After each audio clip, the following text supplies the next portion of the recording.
सारा इंतजाम हो चुका है। एक तीर से दो निशाने लगेंगे। ना रहेगा राजपुरोहित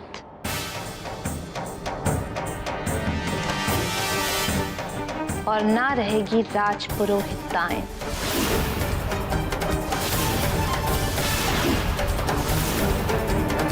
बड़ी बहू, तुम क्या सोच रही हो? अरे भाई, नादानी में कोई गलत कदम मत उठा। कम ऑन चाचा जी, ना तो कोई नादानी हो रही है और ना ही कोई गलत कदम उठाया जा रहा है। आप बस इतना जान लीजिए, एक ऐसा लॉटरी का टिकट हाथ लगा है जिससे हमारी किस्मत खुल जाएगी। लेकिन देव और राधिका की किस्मत डूब जाएगी। एक बार सब सेट हो जाए फिर बता दूंगी आपको।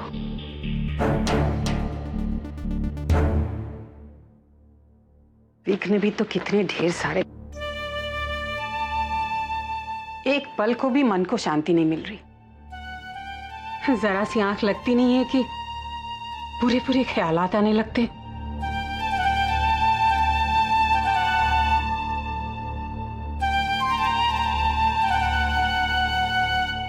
मैं जानती हूं आप क्यों परेशान हैं,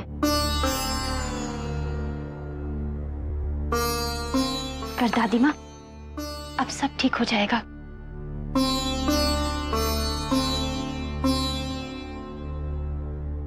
मेरा उन्हें यहाँ से बाहर ले जाने का सिर्फ एक ही उद्देश्य है, उनका मन बदल जाए। मुझे पूरा विश्वास है वो ये समझेंगे कि विशाखा के प्रति उनकी कोई जिम्मेदारी नहीं है।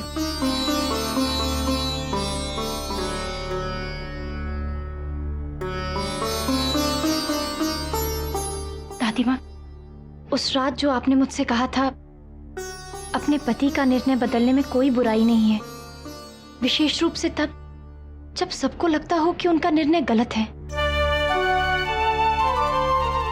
मुझे विश्वास है दादी माँ, मैं उन्हें समझा पाऊंगी कि विशाखा का कहीं और रहना ही उचित है। मैं उनके भीतर चल रहे द्वंद्व को समाप्त कर दूंगी दादी माँ।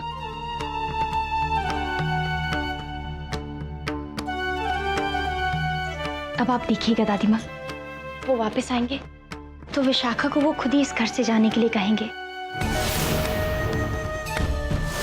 भूल जा छोरी, भूल जा, हम ऐसा ना होने देंगी।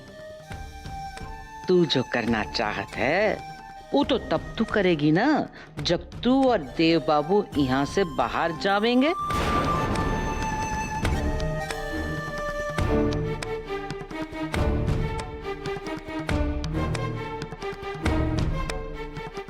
उठ बिटिया, जल्दी उठ, बिस्तर छोड़ दे और हमरे साथ चल। चल तो सही। पर क्या हुआ, अम्मा कहाँ ले जा रही हैं? देव बाबू के पास। क्यों? तू अभय देव बाबू के पास जावेगी, उनको जाकर बोलेगी कि तो को आपत्ति है देव बाबू के बाहर जावे से। क्या क्या कह रही हैं? मैं उनसे ऐसा कुछ भी नहीं कहूंगी। काहे काहे ना कहेगी? अरे वो छोरी जानबूझ के देव बाबू को तो से दूर ले जा रही है। मेरी बात सुन और हम जो कर रही हैं वो कर। नहीं अम्मा, मैं नहीं जानती राधिका जो कर रही है वो क्यों कर रही है, और मैं जानना भी नहीं चाहती हूँ। मैं तो बस इतना जानती हूँ कि देव ही वो इंसान है जिन्होंने मेरे लिए इतना कुछ किया है, और मैं ऐसा कुछ भी नहीं करूंगी जिससे देव को दुख पहुंचे। मैं उन्हें जाने से नहीं रोकूंगी अम्मा। नहीं, आप मेरी बात समझने की कोशिश तो कीजिए। ठाकुर जी, छोरी समझ काहे ना रही है? इतनी बार तो को समझायो, अगर वो देव बाबू के साथ बाहर चली गई तो देव बाबू हमेशा हमेशा के लिए तोरी जिंदगी से चले जावेंगे। रिश्ता बचाने के लिए नकेल डालनी पड़त है। बस अम्मा बस, मैंने आपसे एक बार कह दिया ना कि मैं देव से कुछ नहीं कहूंगी। और वैसे भी अब मेरी दवा खाने का समय हो गया है और ये दवा खाने के बाद मुझे बहुत गहरी नींद आती है, इसलिए अब आप जाइए।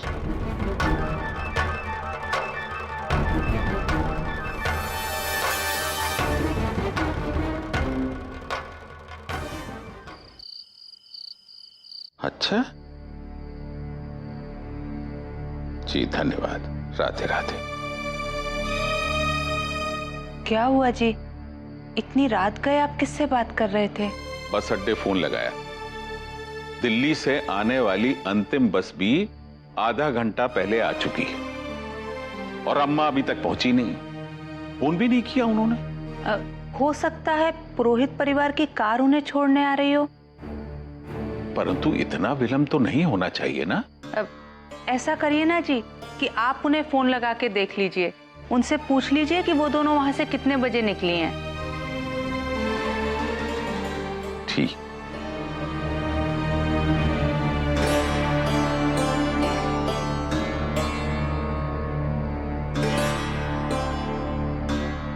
उर्मी, एक गिलास पानी। हेलो, राधे राधे समझन जी। शास्त्री जी, राधे राधे। क्या हुआ, सब कुशल मंगल तो है ना? नहीं नहीं, सब कुशल है। मैंने केवल ये ज्ञात करने के लिए फोन लगाया था कि अम्मा और विशाखा वृंदावन के लिए प्रस्थान कर गई ना? नहीं, यही हैं वो लोग। यही है, परंतु शास्त्री जी, मैं उन्हें बुला देती हूँ, आप उन्हीं से बात कर लीजिए। जी। अम्मा जी, अम्मा जी। जी समदन जी, आपके लिए फोन है घर से। हेलो। अम्मा, आप अभी तक वहीं हैं? अरे अब तक तो आपको वृंदावन के लिए प्रस्थान कर देना चाहिए था। हम विशाखा को लिवाने आई हैं ना, उसको लिए बिना कैसे ना जाती लल्ला। हमको विशाखा को लेके आवे का है, पर दामाद बाबू हमारी सुनी ना रहे। इतना समझाए पर वो हमारी एक ना सुन रहे हैं।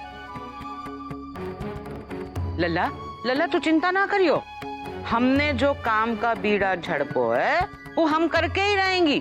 परंतु अम्मा, आप बिटिया की ससुराल में रह रही हैं। तो कब मुंह को अच्छा लग रहा है?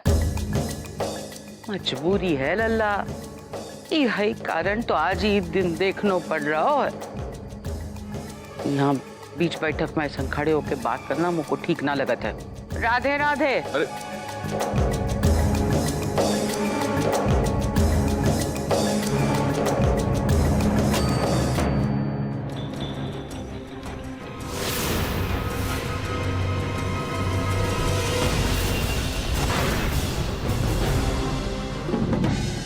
We're sorry, your call cannot be completed as dialed. We're sorry, your call cannot be completed as dialed. We're sorry, your call cannot be completed as dialed. इतनी इम्पोर्टेंट खबर सुनानी है और फोन अनरीचेबल आ रहा है।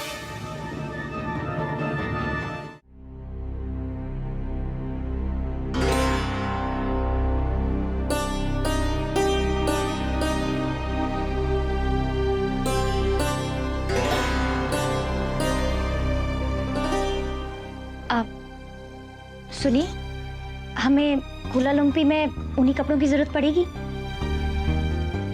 क्या? मैं पूछ रही हूँ, कुलालुम्पी में ठंड होगी कि नहीं? कुआला लुम्पुर। कुआला लुम्पुर। हाँ, कुआला लुम्पुर। हाँ,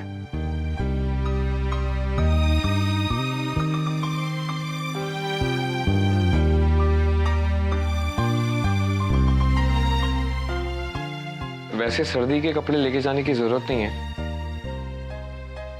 पर एक दो शॉल ले लेना, हो सकता है रात को जरूरत पड़ जाए। अच्छा बताइए ना, और वहां क्या क्या होगा? बहुत अच्छा शहर है राधिका, तुम्हें बहुत पसंद आएगा। तुम ऐसा कुछ जिंदगी में पहली बार देखोगी। सच? एकदम परियों की नगरी की तरह? मैं तो सोच सोच के इतना खुश हो रही हूँ कि फूली नहीं समा रही हूँ।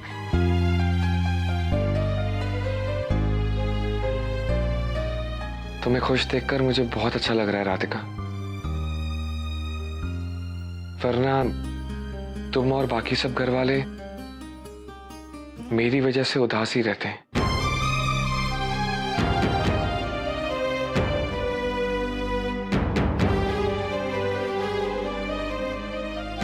मैं जानता हूं राधिका, घर का वातावरण बहुत बदल चुका है। सब लोग मुझसे नाराज हैं क्योंकि मैंने विशाखा को आश्रय देने का निर्णय लिया है। पर मैं क्या करता राधिका, मेरे पास और कोई चारा नहीं था। दादी माँ के खिलाफ जाना मुझे बिल्कुल अच्छा नहीं लग रहा, पर मैं क्या करूं, तुम तो समझ सकती हो ना। पूरा घर विशाखा के नाम से नफरत करता है, मैं भी करता था। पर आज जब वो लड़की मेरे सामने आती है तो मुझे वो लड़की नहीं दिखाई देती जिसने सारे घर को दुख दिए। मुझे वो लड़की दिखाई देती है जिसका मैंने बच्चा छीन लिया है। पता नहीं राधिका, मैंने जिंदगी में कभी नहीं चाहा था कि मैं किसी को दुख दूं, तो फिर यह अपराध मुझसे कैसे हो गया राधिका?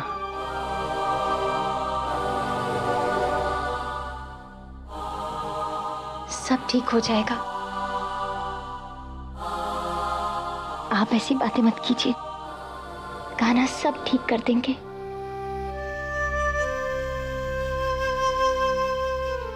मुझे आपको इस अपराध बोझ से बाहर निकालना ही होगा। मैं आपके मन से ये बोझ हटाकर रहूंगी।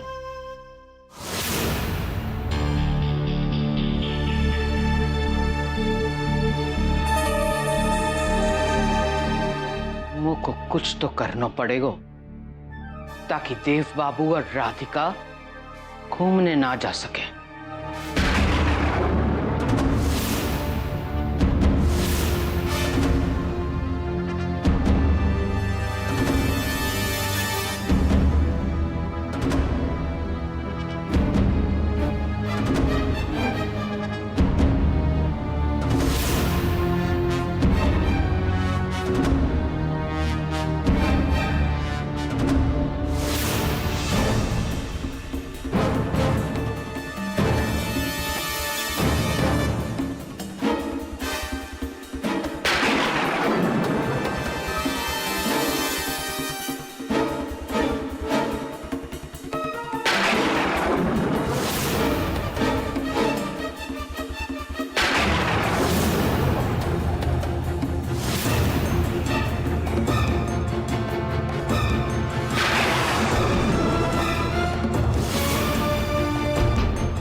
देखा तू राधिका कैसे घूमने जा सकत है।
ये आप क्या करने जा रही हैं अम्मा?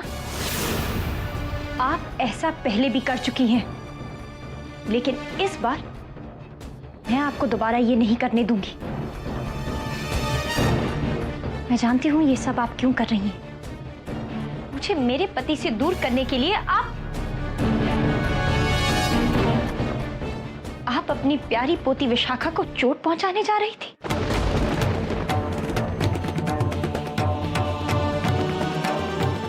बस कीजिए अम्मा, मुझे और परेशान मत कीजिए। मुझे मेरे पति के साथ एक सुखद वैवाहिक जीवन जीने दीजिए। तुझे का अधिकार छीन के कोई सुखी हो सकत है का? मैंने किसी का अधिकार नहीं छीना है अम्मा। जो मुझे मिला है वो हमेशा से मेरा ही था। आप उन्हें यहां से जाने से रोक रही हैं ना, पर अब मैं उन्हें यहां से लेकर जाऊंगी। कुछ भी हो जाए, हमारा नया जीवन शुरू होकर ही रहेगा। शर्म कर छोरी, शर्म कर। यहाँ बहन बीमार पड़ी है और तो को विदेश जाने की सूझे। तासा भी ख्याल रखते ना बना तो से।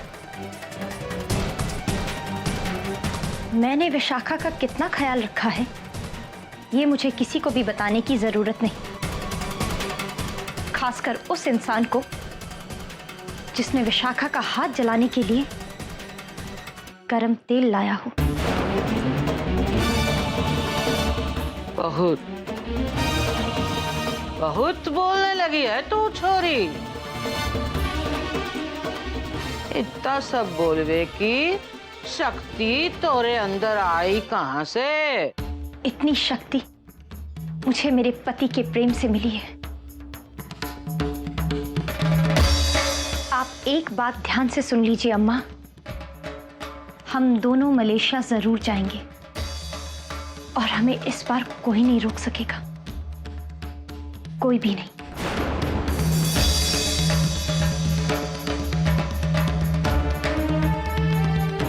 आप बड़ी हैं, आपका आशीर्वाद लेना मेरा धर्म है।